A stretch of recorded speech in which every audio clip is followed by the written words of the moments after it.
Well, we are alive today. Happy President's Day. I know a lot of people aren't working, but the lives shall continue. Cheers to you, first cup of the day. And so today is also known as not only President's Day, but also all mattresses and cars are on sale today. So if you're watching TV, that's probably what the commercials are going to be. Today's live video is going to be about our friends, geriatric care managers. Um, Interestingly enough, I have spoken to, I wouldn't say every care manager, but a decent amount of them. And a couple years ago, the Geriatric Care Manager Association of America changed to Aging Life Care Association. Um, I think the feedback I've gotten from care managers has been that they just call each other care managers instead of geriatric care managers. I understand being called geriatric probably is the nicest thing in the world. Kind of like we've talked about, calling caregivers non-skilled caregivers is the nicest thing in the world. So most people say care managers, but I put GCMs up there because it is kind of nomenclature that has been was adopted for many, many years. So how do we work with care managers? Um, and I think that's a common question, and it deserves its answer. Care managers are great; they do a lot of great work, um, but also, like in private home care, the onus is on family members to find the right care manager for them. Um, there's no regulation of what is considered a geriatric care manager or care manager in general. So I can declare that I am a care manager and I can call myself a care manager. Now, to be part of the Aging Life Care Association, there are uh, rules that they have where you need to have certain accreditations, certain degrees, or some combination of them. Where if you have higher level of degrees and experience, you're pretty much automatically in through that specific criteria. Or you could maybe not have the opportunity to have a master's or a doctorate, as those are very expensive and time-consuming degrees, and you may have experience under somebody who has been doing this type of work for a long period of time. And if the video seems to be getting darker and brighter, it's because I'm next to the windows right there. The snow's everywhere. It's blasting snow in my face, blasting light in my face, and so it's going to change as the clouds go by. So, just like private home care and being fully transparent, if you're looking at care managers or you're looking at private home care, you're going to have to take the time to do your due diligence and make sure that you're picking somebody that you match with, that you feel is uh, you know knows what they're doing and has a solid background. And this is something that not a lot of people do, and it has nothing to do with care managers. I remember years ago when I was talking with a financial advisor. I was meeting with him and I looked up his FINRA. And I said, "Hey, I looked up your FINRA because it's public information." And he was like, "I think you're the only person that I've ever talked to in my career that has ever looked up my FINRA," which I would have thought that was commonplace. So, especially if you're going to be working with somebody that's going to be, investing a lot of your money or your life savings. So it's one of those things that it doesn't happen as often as it should, but when you're in a crisis situation, I understand that you're kind of, so a couple people said minute women were good. That's good enough for me, and I'm going to move forward with it, right? So that kind of happens pretty regularly. But just for full transparency, that is another industry that doesn't have state or government regulation in it. And so where we work and where I think care managers work great, and care managers do a lot more than just three things. So it's not limited to these three things, but they're kind of where commonly private agencies will work with them. Is the first one where we may give out probably the majority of our referrals is with family dynamics, where you have family members, adult children, or cousins, or brothers and sisters that are arguing over what the care should be for mom or dad. This happens much more frequently than you may realize.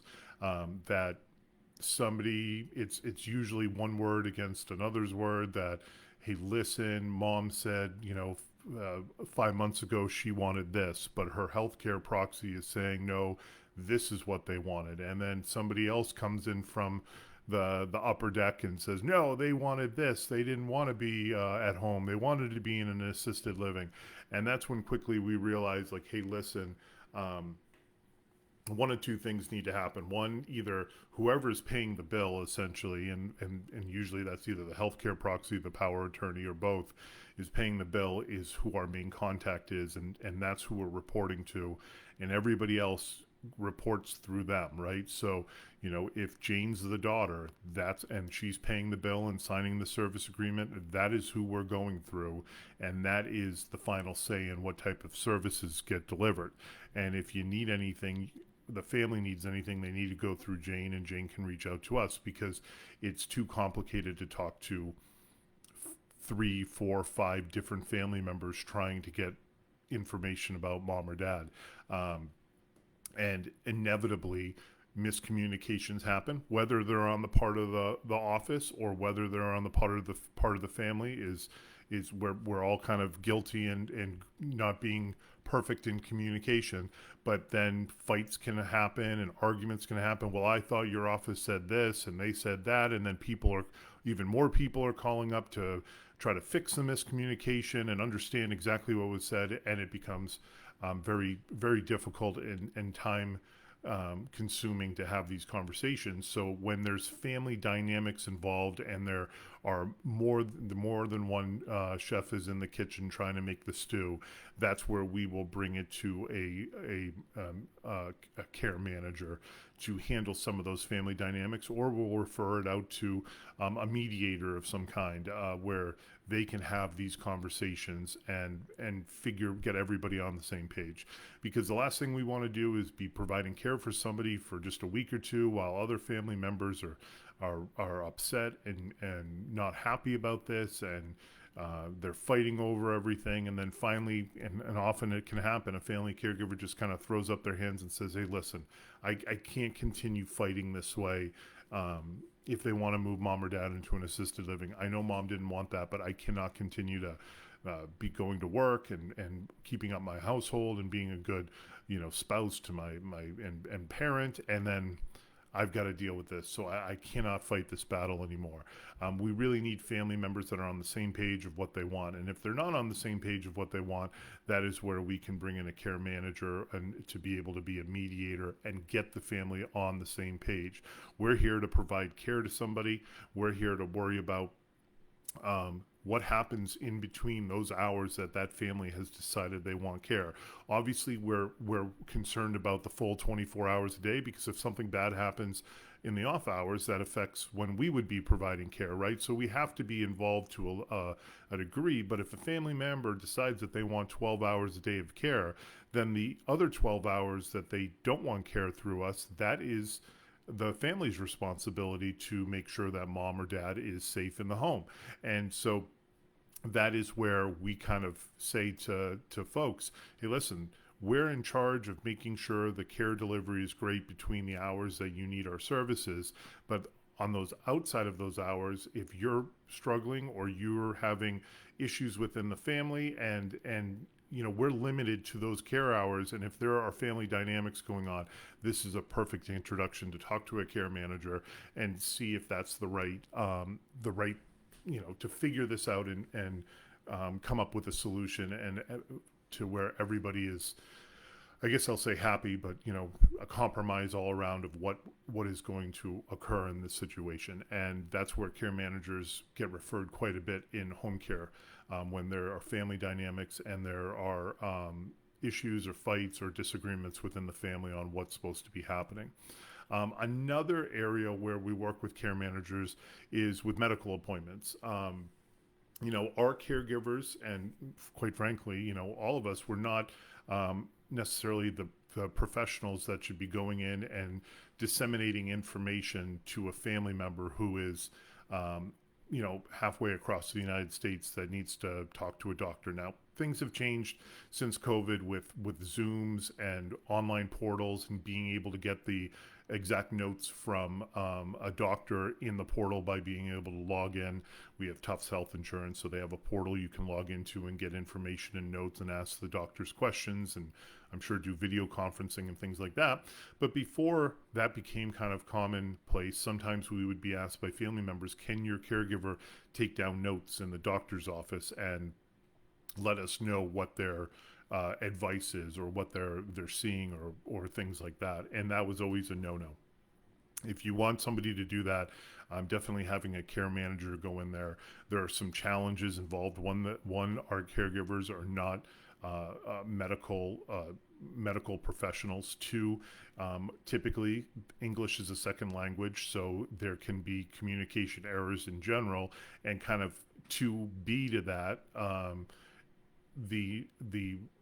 the language that's being used is difficult for me to understand sometimes, and English is a first language, and you have very complex terminology being used, which means that you can even have a higher increase of miscommunication. And so we can't be in charge of relaying that information and giving it to the family. Now, what we can do is we can take the notes and we can send it to family members, or make sure the family member gets the notes that the doctor provides our caregivers or our staff. Certainly can do that. But again, nowadays that's not as common, but it can certainly happen. So like a perfect example of this would be, let's say we're providing 12 hours a day of care during the day.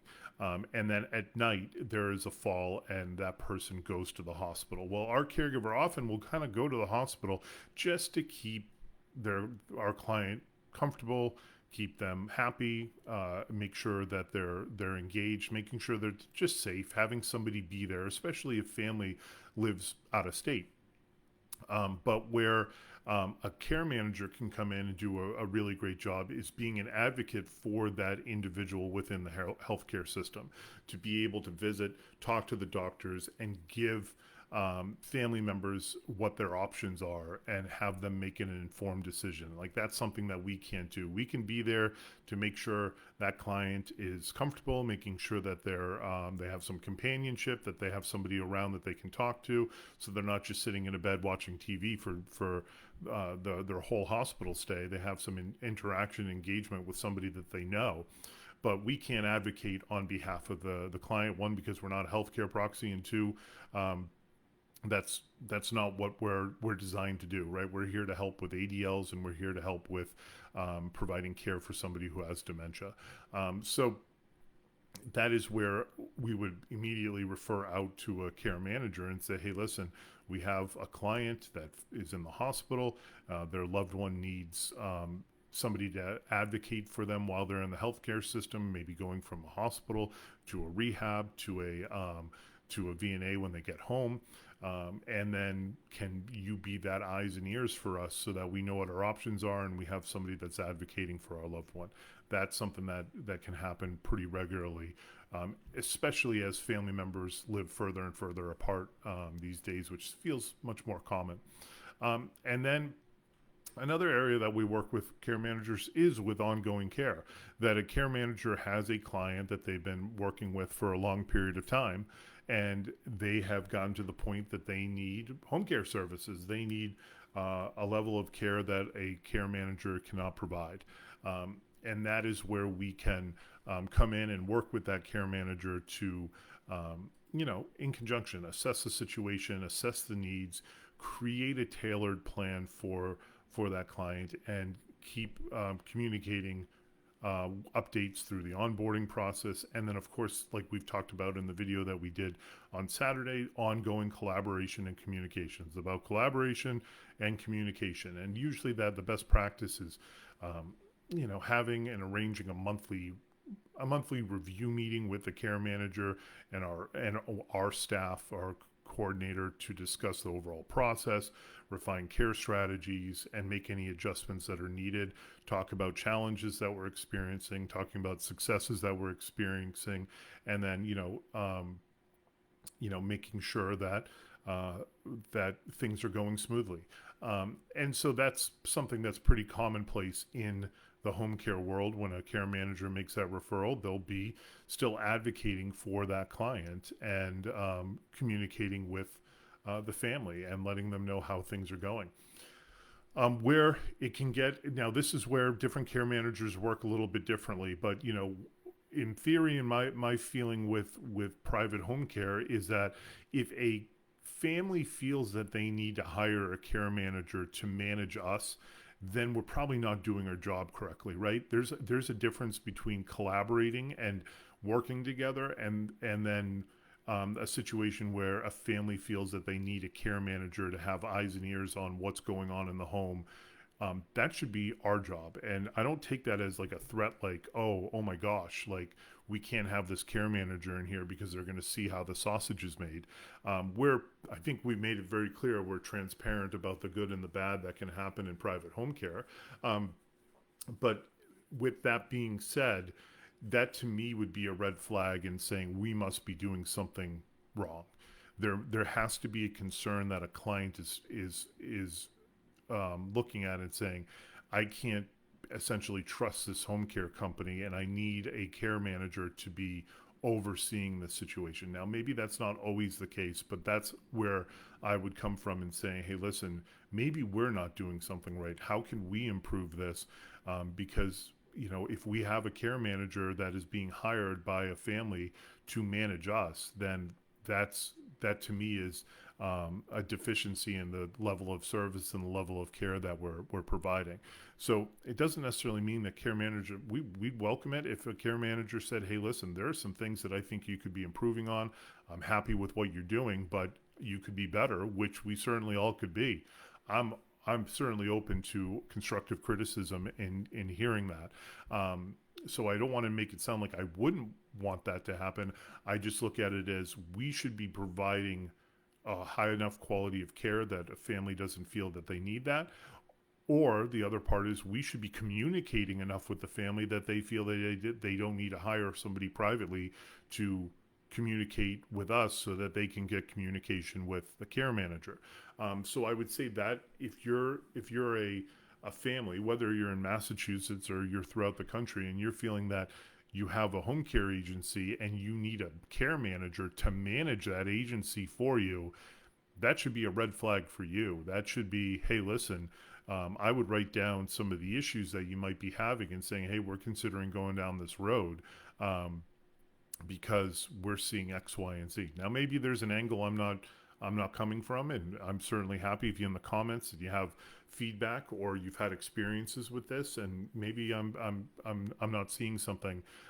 But that's kind of my initial reaction to it. Would not be like to push somebody away, but it would be to say, hey, listen, is there a reason for this? And if that reason is something that we're not doing correctly, I'm fine. You can have the care manager here, but I want to make sure I'm doing a good job, not only for you, but for all my other clients. We're not perfect, and we might be doing something that you're talking about, but other clients are thinking, right?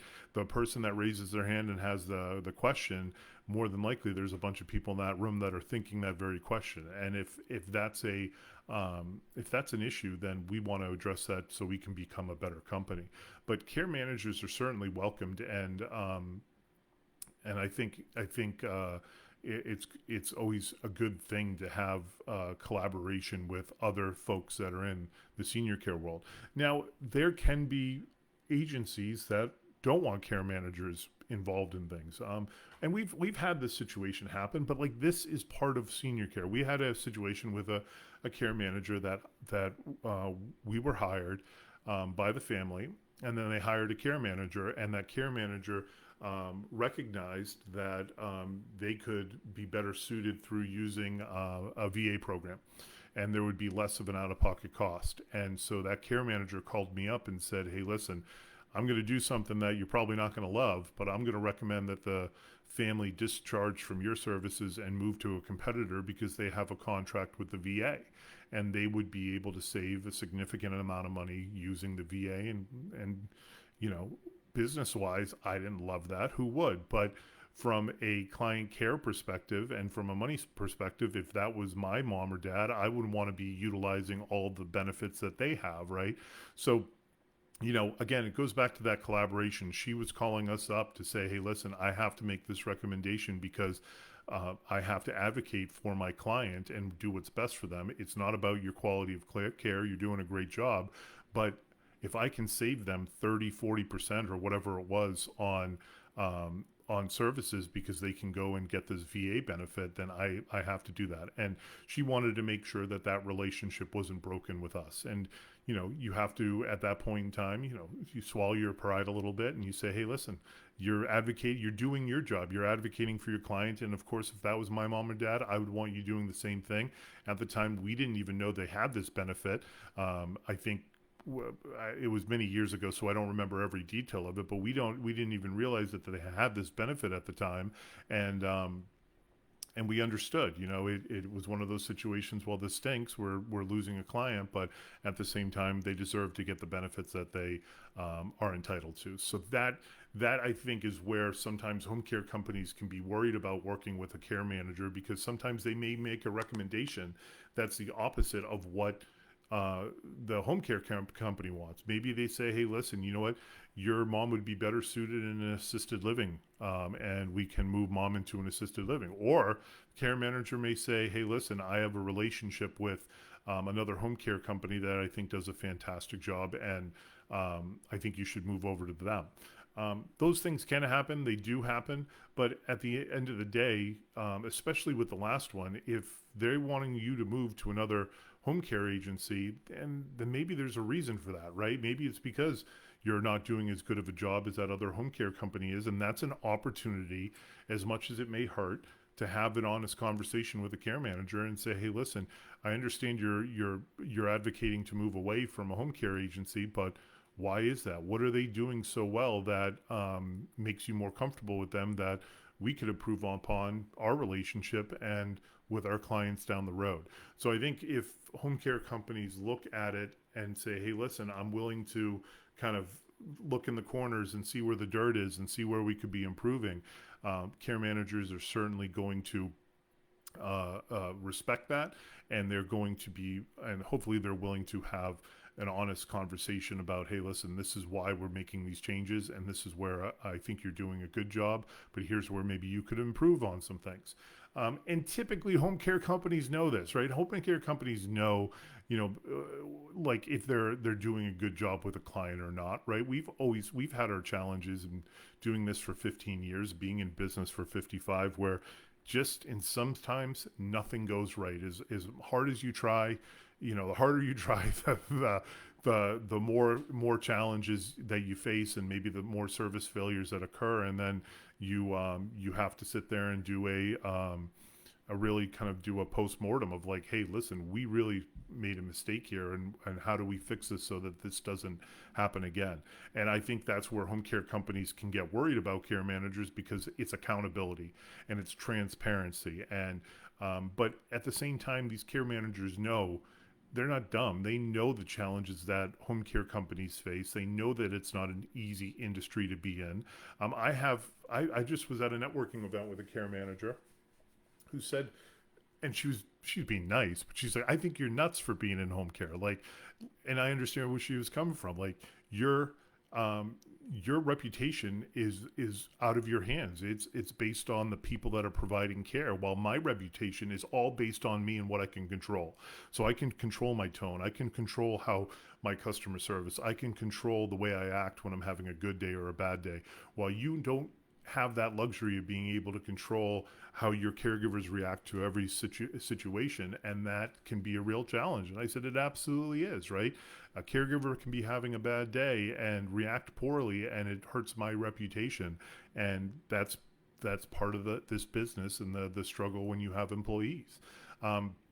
So it can be certainly one of those things where home care companies can push back on having a care manager, but I think if you approach it from a opportunity to develop a relationship with somebody that can send you referrals, and they can help maybe guide you in some of the things that they're seeing that you could improve upon over the long period of time, that's going to be a win-win, right? These care managers want somebody that they can rely on when they need private home care agencies. And this goes back and where I try to put myself in their position.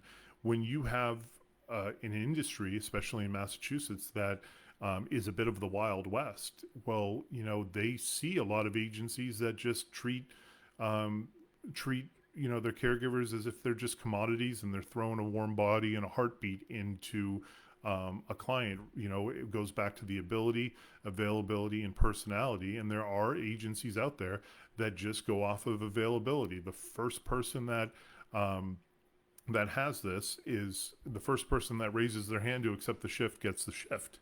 And that can be a real problem. One of the things, we use a service called WellSky, and WellSky, we very rarely use this, but they have a first come, first serve,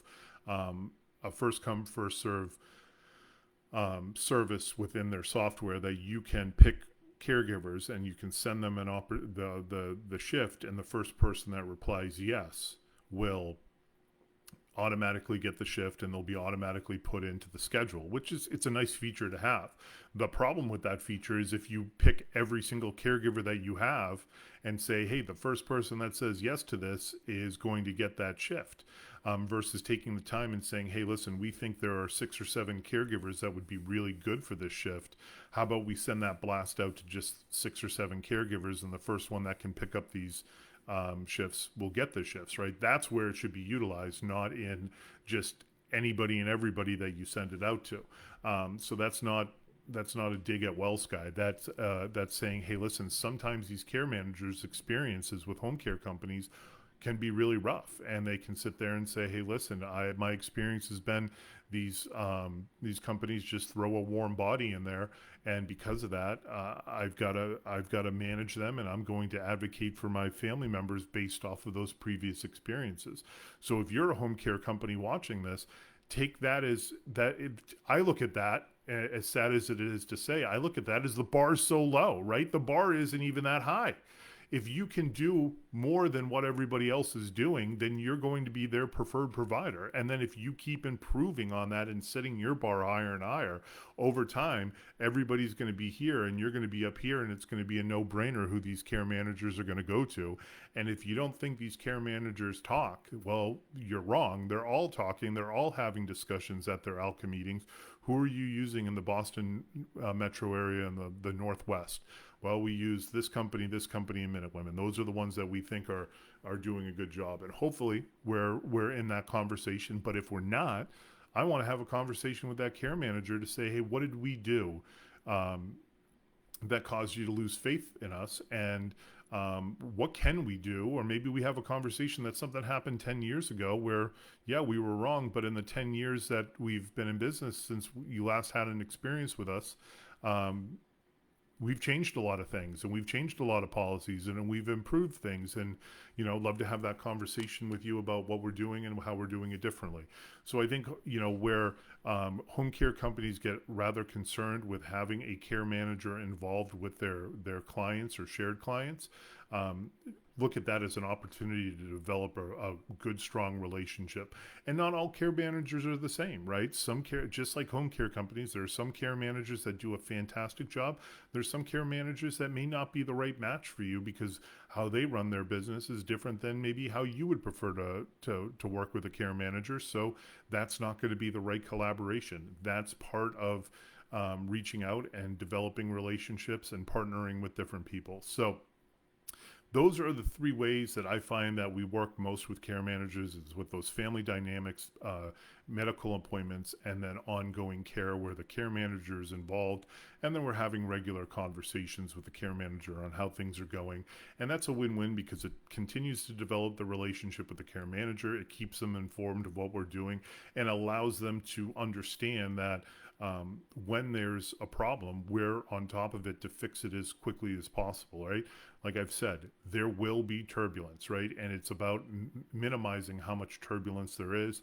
And when there is turbulence, minimizing that and getting it figured out as quickly as possible to overcome those challenges. And I think when you talk to care managers about that, that is part of what they're looking for. I don't think they're looking for perfection because nobody's perfect.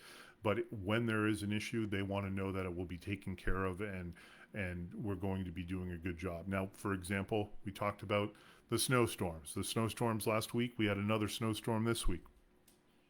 We had 2 weeks ago, we had to go in and provide a number of hours of coverage because a caregiver got into an accident and they couldn't get to their shift on time. And we were happy to go out and provide that care. Well, what did we do?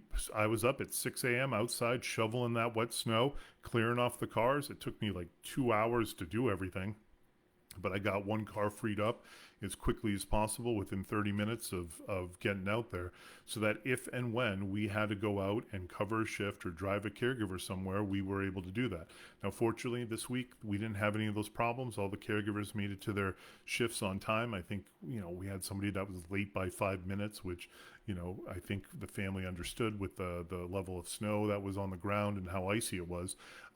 But that's the type of agencies and the types of things that a care manager is going to look for in saying that, hey, listen, I want to know that the owners and the staff are going to do everything in their power to make sure that those caregivers and their memory care professionals get to their shifts on time. And if there's a problem, communicate it and let me know, not that there's a problem, but what the solution to that problem is. That's what everybody wants. Hey, if there's a problem, don't just let me know it's a problem.